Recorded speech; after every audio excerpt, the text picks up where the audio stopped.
Suddenly, I heard a tapping, as of someone gently rapping at my chamber door. What are you talking about?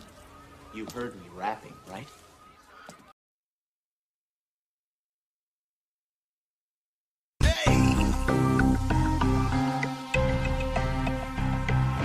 Wake up, you want from me? The misery face raving for the craze haven.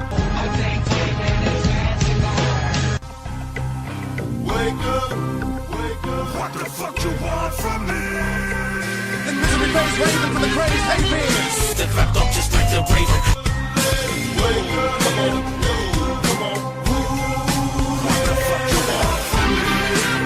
The misery face raving for the craze haven. 1,000 black crows fly through the sky. Raise the flames up and wake the dead. Joe Bruce Lee, bitch, get your ass up. Crows and ravens don't flap their wings, they just float on the waves that the humdrum brings. We all ferocious, undiagnosed, but all explosive. The misery face raving for the craze haven. Good through the ravens' red eyes. These old bummers watching BLAZE. Wake up, people try to move, but all the room we take up. Shit's ours, it's time. The misery face raving for the craze haven. And blast the music. Everybody up, swing the world. Wake up, what the fuck you want from me? The misery face raving for the craze haven. The flow grows slow into a dark bloated. Wake up, come on. What the fuck you want from me? The misery face raving for the craze haven. Louder, kick 'em like you don't know this. Good reason I wrote the rap. You be high adrenaline, wake the dead. We keep on telling. What the fuck we power up from sin. The misery face raving for the craze haven. Bang, bang, bang. We gave you all they gave. Showing up, everybody watch us. Electricity face raving for the craze haven. Wake up to the woofers beating your ears. Real shit, no smoke and mirrors. Smash through your house like a speeding train. Knock your head like I needed a brain. The misery face raving for the craze haven. Back and leave everybody. Wake the world. Wake up. The misery face raving for the craze haven. I sit alone speaking with the head of a raven. He sat there and told me why my life's worth saving.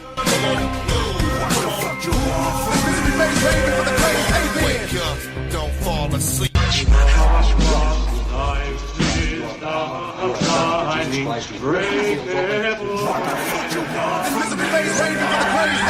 Don't miss the action, don't skip the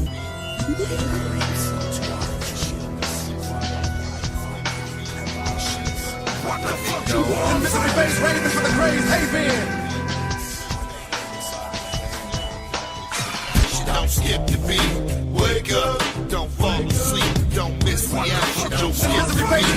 Wake up, don't fall asleep. Don't miss the action. Black blood within the raven.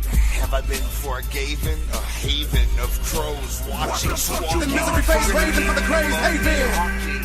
What lies beneath its eyes? Who's guiding it as it flies? When the red moon bleeds, it feeds. Fulfilling its The misery face raving for the craze haven. Wake up, don't fall asleep. I am the raven. Skip the beat. Maybe this stupid ass ain't heard. It's a pie, little bitch. Hit me back like a message bird. Face raving for the craze Don't fall haven. asleep. Don't miss the action. Don't skip the beat. Wake up, don't fall asleep. Don't miss the action. Don't skip the beat. Looking for Brandon, cause we can't stand him. I'm looking for Brandon, cause we can't stand him. I'm looking for Brandon, cause we can't stand him. And who are we to go and call you out? We done heard all the stories and don't know what the fuck they talking about. I'm not a puppet, so don't pull my strings. I don't need nobody trying to hold me, control me, shit. You the one that tried to change me, make me into something that I'm not. The carnival's been right here all along, so let's bring it on. What happened to my father? Why was I a bastard? About to go over the edge, the raven. I can fly off through the matrix. How do I know this is part of my real life?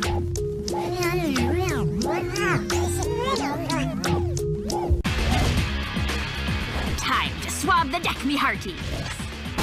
So in part 1 we have seen that there is a conflict between God and Baal, and it's about who is feeding the people. And if you put yourself in the position of God for a moment, you'll realize how offending and grievous this is. God is orchestrating the heavens and the earth to give his people water, seed to sow, and gives growth to all the plants. And at the end, he has to see all the praise go to a lifeless piece of wood. It's kind of like a musician who writes a song for the love of his life and then gets this song stolen, only to see that another admirer sings the song and gets all the credit.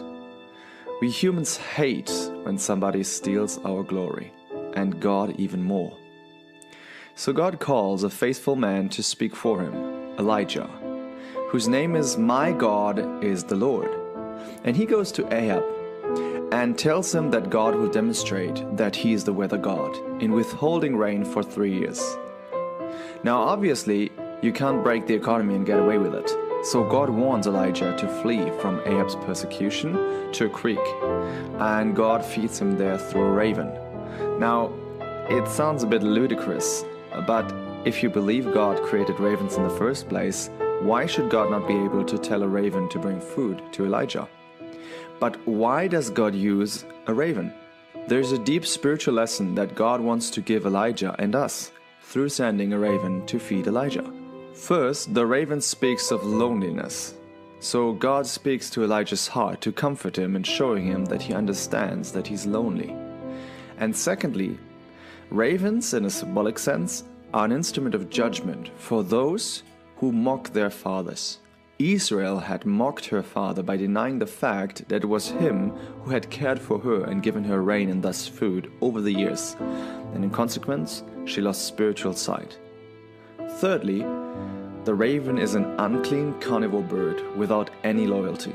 The most vivid example is probably the raven from Noah's Ark. Remember when Noah sent it out of the ark to see whether the waters had receded? The raven didn't come back, while the dove came back. That's because, in contrast to the dove, the raven practically eats everything and thus found enough food from floating carcasses. So God uses this unclean, wild and faceless creature to show Elijah his sovereignty. He demonstrates that even the raven obeys God, and not to eat the bread and meat if he tells him to. But the fourth point is probably the most important one. God explicitly says in the Psalms and the book of Job that he cares about the raven. He hears the cry of the little ravens when they cry for food. So this is a reminder for Elijah and God telling him, "Elijah, I'm your life insurance. You have put your trust in me, and I will not abandon you, as much as I will not abandon this raven bird." So maybe you are in a similar situation, like your marriage seems hopeless, maybe you are financially broke, or you're bullied at work, whatever. God wants to tell you, I care about you. I care about you as much as I care about the ravens. Jesus Christ put it this way, "Therefore I tell you, do not be anxious about your life, what you will eat, nor your body, what you'll put on. For life is more than food, and the body more than clothing. Consider the ravens. They neither sow nor reap. They have neither storehouse nor barn, and yet God feeds them. Of how much more value are you than the birds?" Hello and welcome to another episode of What Travis Says. My name is Travis. Let's talk about Doctor Who. More specifically, let's talk about the Raven in The Eaters of Light. First off, of course, if you've not seen the episode The Eaters of Light, don't watch this video because there will be spoilers. Now, before I start getting a flurry of commenters saying that it wasn't a raven in The Eaters of Light, that it was a crow, I'm not entirely sure. I mean, yeah, the Doctor says crow, and Nardole says crow. Multiple times. The Doctor says that crows talk, but humans stopped having intelligent conversations with them. And at the end of the episode, it's this cute thing about how the crows aren't sulking, but they're remembering. This is a picture of the bird from the episode, and this is a picture of the common crow. They look pretty similar, right? So why am I thinking that it's a raven? The entire time that I was watching the episode, I thought that there had to be something up with this bird. There just had to be. I said this in yesterday's video. At first, I thought that the raven had to be something more than just a raven, but I thought that about the monks too, and look where that got us. And when there wasn't anything more to the bird, I was a little bummed. And I could have sworn that the bird was in a split second of one of the season 10 trailers, but looking back, I guess it wasn't. Actually, someone literally just commented, "Raven does not equal crow," on yesterday's video. I'll feed you, baby birds. Now, the reason that I said raven in yesterday's video and not crow is because maybe there's still something going on that we don't entirely know. Now, the common crow does look a lot like the common raven, but there are slight differences, like the beak and the size and the tail. I mean, ravens are usually much bigger than crows, and the bird on his arm at the end of the episode seemed pretty big. But let's go with a more distinct way to tell the difference between a raven and a crow based on its call. Crows give a cawing sound, where ravens give more of a croaking sound. This is the sound of the common crow. And this is the raven. Now this is the sound of the bird from the beginning of Eaters of Light.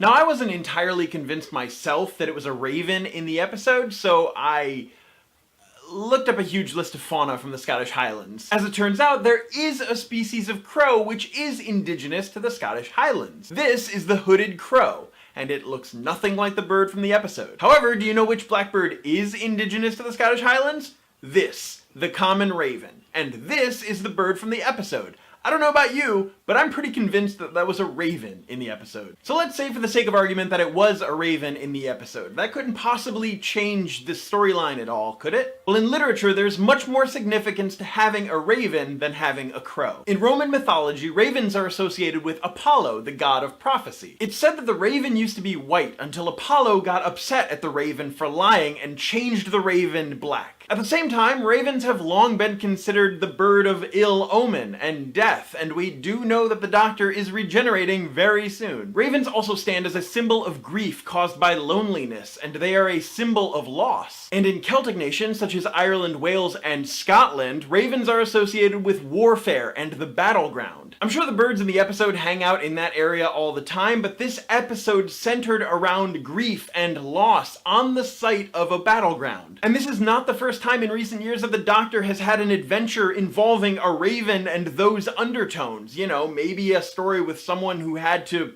face a raven. But the greatest story connection for having a raven in the Eaters of Light has to do with an Aesop fable titled A Raven and a Swan. A raven saw a swan and desired to secure for himself the same beautiful plumage. Supposing that the swan's splendid white color arose from him washing in the water in which he swam, the raven left the altars in his neighborhood where he picked up his living, and took up residence in the lakes and pools. But cleansing his feathers as often as he would, he could not change their color, while through want of food he perished. The moral of the story is a change of habits will not alter nature. And who in this season is seemingly trying to alter their nature?